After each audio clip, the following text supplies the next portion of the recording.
Good morning, everybody. Welcome to week 2 of Business 101, Introduction to Business. My name is Mark Evans, and I am your instructor for the course. And I want to congratulate you, first of all, for getting past the first week. I know that some of you have had online classes before, so it's just a matter of understanding what I'm expecting from you. Others, you may be taking online classes for the very first time, feeling a little bit confused, not quite sure what to do. The way I've set the class up is once you kind of get the idea of what I'm doing, it repeats itself over and over and over again. So week 2 through 10 will look a lot like week 1. So hopefully that'll help you learn the expectations and the navigation and that sort of thing. I know that week 1's been a little bit confusing, as some of you have had to go chase down books or they haven't shown up in time. Certainly we confused the situation by me having the wrong textbook as well. We did make adjustments on week 1 though, so that you can get some good information and good grades.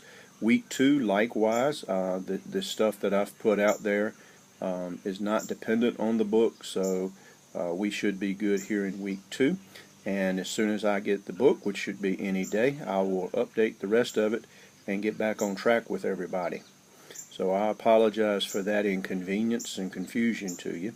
If you've got questions on any of that, please text me, email me, or whatever, and we'll make sure we clear everything up. Okay.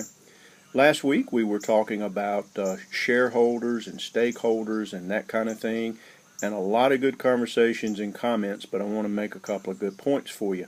First of all, there's a difference between a shareholder and a stakeholder. A lot of people get confused on that. Shareholders contribute to the financial well-being of the company. They buy stock, and then they own part of the company. Okay, and then certainly the organization is responsible to those shareholders for increasing value and taking care of those people's investments. So that's a shareholder. A stakeholder is anyone that is affected by the organization. Certainly shareholders are one of those, but managers and leadership is affected by the organization. The employees are affected by the organization. Trade unions, if you think about it, even the community that the business works in is affected by the business. The government agencies, charities that the organization may support. You know, there's just a whole list of people and entities that are dependent on a business and a community. Okay, so I want to make that distinction for you between shareholders and stakeholders. In the old days, and I guess that's my time, when I went to business school, we were taught that shareholders were number one, and that it's the job of the organization to increase shareholder value. And a lot of people still believe that. But nowadays, the theories in business school and even in the community, the expectations are that the organization has to do more than just meet a shareholder expectation. That they have, because they reside in a community, because they're part of the community, they affect the community. They create a value or even a detriment, if you will, to the community. They should take a broader point of view in terms of their responsibilities. For an example, if I was only worried about shareholder value, I wouldn't be worried necessarily about the environment. So that I would do whatever I had to do to increase profits at the environment's expense. We can see that, for an example, with some of the power companies. Today you hear a lot about people not liking coal in terms of it harming the environment, but it's cheap and it allows us to have cheap electricity and for power companies to make cheap power and make good profits. Now here's the problem. What's the balance between profits, cheap electricity, and the environment? So that's just a typical example of your stakeholder relationships and stuff, okay? So there is a big difference between shareholder and stakeholder. So a lot of good comments, a lot of good discussion. Hopefully that makes sense to you. This week we're going to be talking about ethics, social responsibility, global business, that sort of thing. And the video that I put out there for you in terms of discussion is Adam Smith's Invisible Hand. And that's kind of important. It's not too hard to understand. But you're going to hear a lot about that over the fall as the elections come up. Adam Smith's invisible hand pretty much says that, you know, the government and others should stay out of the economy, if you will, that the economy takes care of itself. That when resources are plentiful, prices drop because it's easy to get things. When resources are scarce, prices go up. You know, the whole supply and demand kind of discussion. And as we go into the elections, you will hear different politicians and different organizations espouse viewpoints that they may not actually call it Adam Smith's invisible hand, but that's what they're basically talking about. There will be people on the capitalism side who says, you know, we should stay out of the economy.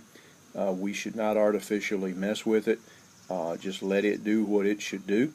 And then you'll hear people more on a socialism standpoint or whatever say that, you know, the economy is not fair to everybody, that, you know, everybody is not improving at the same time. You see CEO pay high, or you see company profits high, but you see employees getting very little in terms of raises, cost of living going up, etc. So there are people who think that the economic system should just kind of run its course, and then there are people who think that we ought to artificially adjust or support that economic system. And you'll see that and hear that with different politicians as they try to sell us on their ideas of leadership and how they can best run the country. I don't particularly have a preference on that. I'm not going to espouse that certainly in a class. Your decisions are your decisions, but just keep in mind that that's what they're talking about, and it's easy to go out and read more about it and make an informed decision in terms of what they're talking about. So hopefully that helps, and that's the kind of things we'll be talking about this week. A couple of housekeeping points for you. I think for the most part we've done the quizzes and we've done the discussion posts and assignments for week 1. If you haven't done so, please get those in so that you can keep your grades up and don't get behind. I want to point out to you the discussion posts. Please go out and read the guidelines for discussion posts on the syllabus and in the discussion area. Okay, I'm already seeing some things there that we need to make adjustments on. Discussion posts have to be 150 words or more, and you should have a reference and citation supporting your opinion. When you respond to 2 individuals, other classmates, you likewise should have a minimum of 150 words and a reference. Anything less than that and your grade will not be the maximum grade that you can get, okay? A large part of online classes is you reading the textbook and doing the work. Well, in my particular class, we do a lot of discussion. That's where we'll explain things like stakeholders and so forth, debate things back and forth. So I expect you to be participating in the discussion posts and doing more than something like, hey Mark, that's a great idea, I really agree with you. That's going to get you a bad grade. 150 words with a reference or a citation that backs up, this is why I think what I think, okay?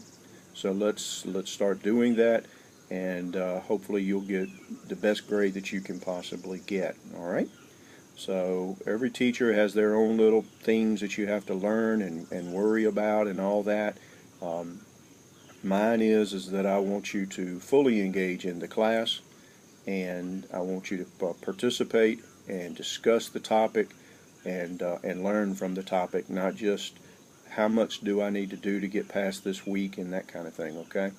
So if you got any questions, email me, text me. I'll be keeping up with everything online and getting the right book and getting that situated here pretty quick, and I look forward to working with you in the class. Have a great week.